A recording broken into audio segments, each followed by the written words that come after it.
Hello, Dr. Fixmaster here. Today we're going to go through changing the inner axle seals on the front axle Dana 30 axle of a 98 Jeep Cherokee. There are there are YouTube videos online that have been posted that do a pretty good job of this whole procedure. So I'm not going to repeat what they've said, but I'm going to just point out very quickly the things that you're likely to have trouble with, because they are the things that I had trouble with when I was following the same instructions. Let's get to it. One thing that those sites don't go over is the removal of the skid plate. So this skid plate's on the front. It covers up the area near the front differential, so that needs to come off. So in mine, there's two big bolts, one on either side, and there's three right up near the front that need to come off, and removing this makes the whole thing much easier. The way to diagnose this problem is that you will notice right there where the ball joint hooks in underneath the near the hub, you'll see some kind of a oily fluid dripping from that down onto the tire. Mine was on the passenger side, so it was over here. You can see how greasy and oily that looks, and that's the problem. You can see, there we go. You can see how greasy that looks. It looks wet when it's leaking, and it gets on the tire. There's spots all over my driveway. So that just means that the inner axle seals need to come out. They're a cheap part. They just need to be tapped in with a hammer, but getting to them is a pain, so if you're going to do one, you might as well do both. When you do this, both the tires need to come up and be put on jack stands, and I usually like to put one right here. See my finger? Oops. Yeah, I usually like to put one right there in front of the control arm there, right on the axle, on that side. On the other side, try to duplicate the same thing right in front of the control arm. There's a little tab here, but oops, right there. Usually come right off to the side, get it up on the jack stands right there. One of the things that I had trouble with was, of course, the tires need to come off. You see this metal plate right here that's a sort of a dust guard for the brake rotors. So when the tire comes off, you need to separate the axle from that dust cover, and that dust cover will stay in place, but you've got to put some kind of an edge in between the hub and that dust cover and pound on it with a hammer. So I used just a regular chisel to do that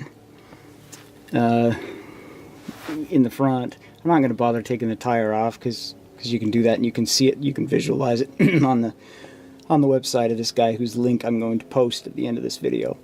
So you gotta whack that pretty hard, and in between this dust cover and the actual hub to separate it, and that's after you loosen these three bolts. There's one here. There's one.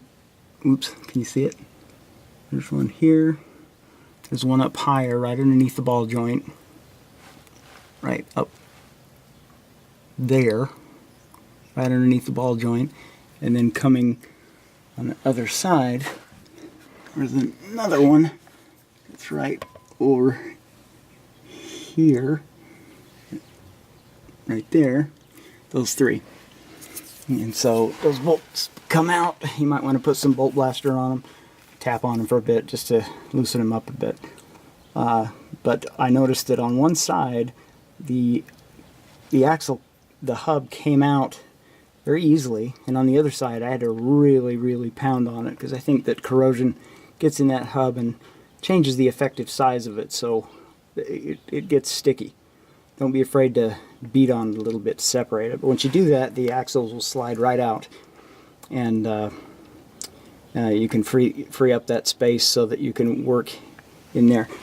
Then you can come over here and take the cover off the pumpkin.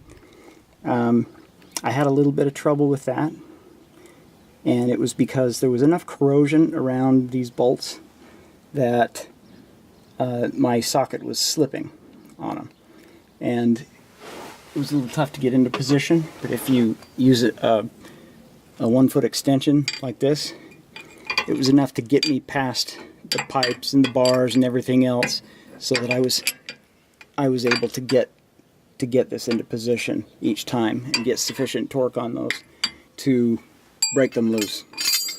I had to put just a short section of PVC pipe that's maybe about 2.5, 3 feet long over the top of my wrench to give me some extra leverage to break those free. It's also helpful because of the corrosion that was around those nuts, or excuse me, around those bolts, to scrub it off with a wire brush first and get those edges nice and clean so that the bolts can get good purchase and you can get the socket all the way around them. It wouldn't hurt also on the inside edges. I had some trouble with this one right here, and it doesn't hurt on the inside edges to take a putty knife or some kind of scraper and just get all the gunk and the garbage out of there so that you can get your wrench over the top of it. This is what the seal looks like. The flange there faces away from the axle itself and out towards the tire. Well, yeah, the axle goes right through it. So you can see there's this rubbery seal surface here. Eventually that wears out, or it gets brittle and hard, and you get leaks there. This taps right in, and you'll see it in the other video, but most people are using a socket to do this. Online they're saying a 36 millimeter socket, which I've got right here, but I couldn't use this one because it was a heavy duty socket and it's got thicker edges on it. So I went to this 1.5 inch socket that I got from AutoZone. It's pretty much the same size, but it's not as heavy duty, so the walls are thinner, and that fits very nicely in here to do it. So don't be afraid to just mess with the sizes until you have something that will give you a good uniform surface for tapping those in. I did it with a partner, and I would recommend that highly, because what you want to do is you can use a section of pipe like I did here. This is a 3/4 inch pipe. If I could do it all over again, I would cut the end of that pipe off and get those threads off and just smooth it off with some sandpaper first, because on one side there's nothing to worry about. You can just come in to where the pumpkin is, tap this, it goes right in here. So you're going to want to, oops, I got it backwards, it goes this way. So you'll tap it in, you'll feed the pipe through the axle, and you'll see it on the inside here, and you'll use that socket to tap this, tap, tap, tap, tap, tap, and tap that into place. When you do the one on the other side, it's the same thing, but now you've already got a seal installed, so you got to go through that seal with the pipe,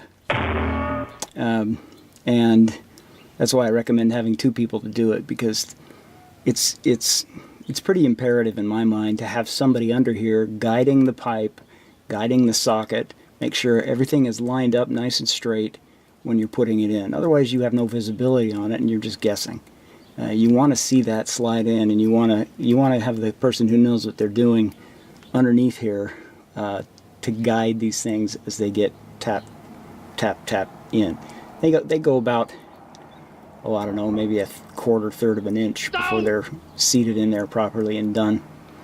And when you take that pipe back out, you do it very carefully through the other seal.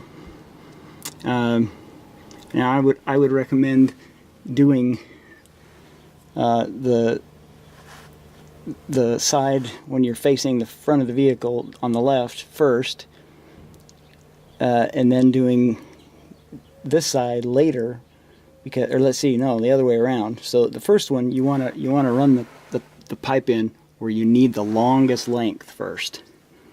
Tap that one in, and then, you know, they have to stand further out to get that long pipe in here. Or you can just cut the pipe again if you want, but I don't see the need for it. You just have them stand further out when you thread the pipe through to pound in the other one. But it really, I found it really to be helpful to have a person, oops, it goes this way on this side, have a person sitting right here where I am, guiding that pipe to the end of that socket, which is being held firmly against the seal to tap it in place. Once you do that, you can just fill it back up with fluid like the sites recommend. And there's one other thing that I want to mention that I had trouble with that you're going to want to know about, and that's when you put the cover back on. It wants to slide around a lot, and it's I found it to be quite tricky to get those bolts back in. And but you just got to be patient. You just apply just even pressure and try to hold it and line up the holes. You gotta put a lot of pressure on the bolt to get it through the gasket material that you just squirted all over that. And you got to be kind of patient with it. I tried. You have to not panic. I tried on this side, and I couldn't get anything to go in on this side because I was running into the rubber, the old material. Well, no, it wasn't the old material, but it was the new material. But it was hard to get the bolt through it and to feel when it was engaging one of the holes. So just try it in different places until you get one to finally go in. That'll help you line up all the rest of them, and then you can torque them down. I was reading for a Dana 30, this front differential, 57 foot-pounds of torque when you reinstall that. So then all you got to do is put that skid plate back on and you're good to go. I'm going to post the link. The guy's done a really good job. There's no point in me repeating what he said, and he gets in there and you can see all the details, and so I'm going to send you his way. Thank you for watching, and happy fixing.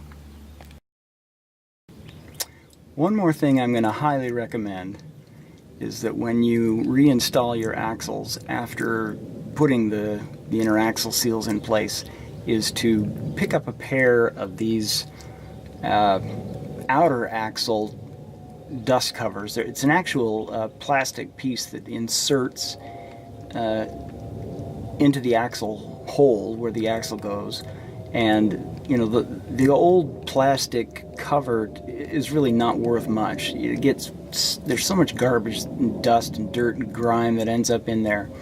These do a lot better job of keeping the dirt and grit out of there. And there's a Zerk fitting on the back that you get to line that up how you see fit, but I would highly recommend picking up a pair of these when you replace your seals, because you have it all out anyway. You might as well put these really nice dust covers in there. They're quite a bit more expensive than the inner axle seals, but they're worth having, and just as a peace of mind sort of thing, knowing that your axle seals aren't getting beaten up by the grit and grime that's getting in there, because they're well protected and it keeps all that stuff out. And before you go on trips, you can re-grease these things, make sure there's plenty of grease inside of them to seal that up nicely, and make sure that all the dust stays out.